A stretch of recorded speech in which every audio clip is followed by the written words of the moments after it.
বন্ধুসকল, আজি আমি জানো আহক আমাৰ কাষতে লাগি থকা এখন প্ৰদূষণমুক্ত দেশৰ বিষয়ে। বন্ধুসকল, আপোনালোকে এবাৰ জানেনে আমাৰ কাষতে লাগি থকা ভূটান দেশখন হৈছে বিশ্বৰ এখন প্ৰদূষণমুক্ত দেশ। এক নম্বৰতে ভূটানত কোনো ট্ৰেফিক লাইটৰ ব্যৱস্থা নাই। ইয়াত ট্ৰেফিক আৰক্ষীৰ দ্বাৰাই গাড়ী মটৰসমূহ নিয়ন্ত্ৰণ কৰে। ২ নম্বৰতে ভূটানক land of the thunder dragon বুলি জনা যায়, অৰ্থাৎ অজগৰৰ বজ্ৰপাত। যেতিয়া ভূটানত বজ্ৰপাত পৰে তেতিয়া অজগৰৰ মুখৰ পৰা বা ড্ৰেগনৰ মুখৰ পৰা বজ্ৰপাত পৰা যেন দেখিবলৈ পোৱা দেখা যায়। আৰু সেইবাবে পৌৰাণিক কথা অনুসৰি ভূটানৰ জাতীয় পতাকাখনত ড্ৰেগনৰ ছবি দেখিবলৈ পোৱা যায়। ৩ নম্বৰতে আপোনালোকে বাৰু জানেনে ২০০৬ চনৰ পৰ্যন্ত ভূটানে কোনো এখন দেশৰ লগত যোগাযোগ ব্যৱস্থা ৰখা নাছিল।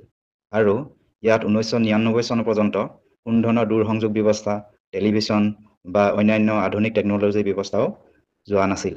৪ নম্বৰতে অৰ্থাৎ শেষত জানি থওক যে পৃথিৱীৰ ভিতৰত ভূটানে এনে এখন দেশ যিখন দেশ নেকি প্ৰদূষণমুক্ত দেশ বুলি জনা যায়। জনা যায় যে ভূটানত আজি পৰ্যন্ত পানীৰ প্ৰদূষণ আৰু বায়ু প্ৰদূষণ হোৱা নাই। Bhutan is the carbon negative country. ভূটানৰ পাহাৰ ভৈয়ামে ভৰা বনাঞ্চলসমূহৰ গছ গছনিসমূহে ৬০ লাখ টন কাৰ্বন ডাই অক্সাইড শোষণ কৰিব পৰা ক্ষমতা আছে। ভূটান দেশখন 72% গছ গছনিৰে আৱৰি আছে। আৰু এই গছ গছনিসমূহে যিদৰে কাৰ্বন ডাই অক্সাইড শোষণ কৰে আৰু ঠিক তেনেকৈয়ে অক্সিজেনো সৃষ্টি কৰিব পৰা ক্ষমতা আছে।